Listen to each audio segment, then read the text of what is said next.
Today, America is the most powerful nation on earth. But just 250 years ago, it was little more than a distant colony of the British Empire. The story begins 400 years ago, when English settlers crossed the Atlantic, searching for a new life. Some fled poverty. Others escaped persecution. All were chasing opportunity and freedom. They arrived in a land that had been home to native peoples for over 10,000 years. Still, they claimed it as their own. Why did they come? Some sought wealth through trade, tobacco, or land. Others came to worship freely, far from England's strict religious laws. At first, Britain let its American colonies grow with little interference. But everything changed when it went to war with France over land in North America.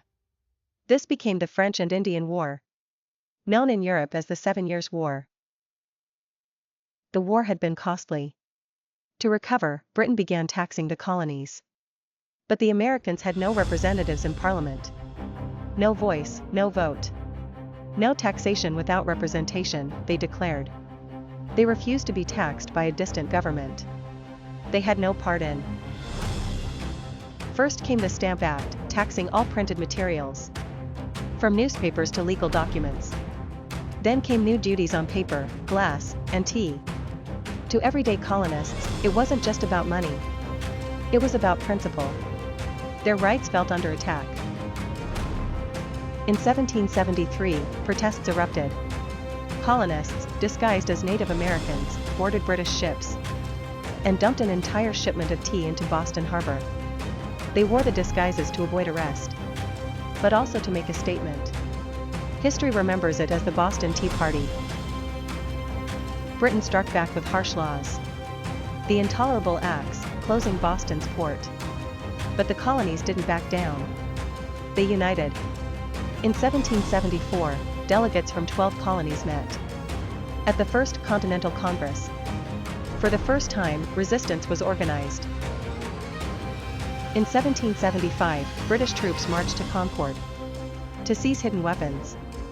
Colonial militias, Minutemen, stood ready, waiting for them. Then, a single shot rang out. No one knows who fired first, but it sparked open war. The shot heard round the world. Outnumbered and outgunned, the colonists turned to one man, George Washington. On Christmas night, 1776, he led a daring river crossing and launched a surprise attack at Trenton. It was bold, and it gave the Americans a badly needed victory. Then came the words that changed everything. Thomas Paine's pamphlet, Common Sense, spread like wildfire. By July 1776, the colonies declared independence from Britain. The Declaration listed their grievances and proclaimed a new nation, built on liberty and self-government. At first, the outlook was grim. The Americans lost several key battles, including New York. But in 1777, they won a turning point at Saratoga, proving they could fight and win. The victory at Saratoga changed everything. France, eager to weaken Britain, recognized American independence and joined the war with troops and ships. Spain and the Netherlands soon followed. Suddenly, Britain faced a global war, and its isolation was growing.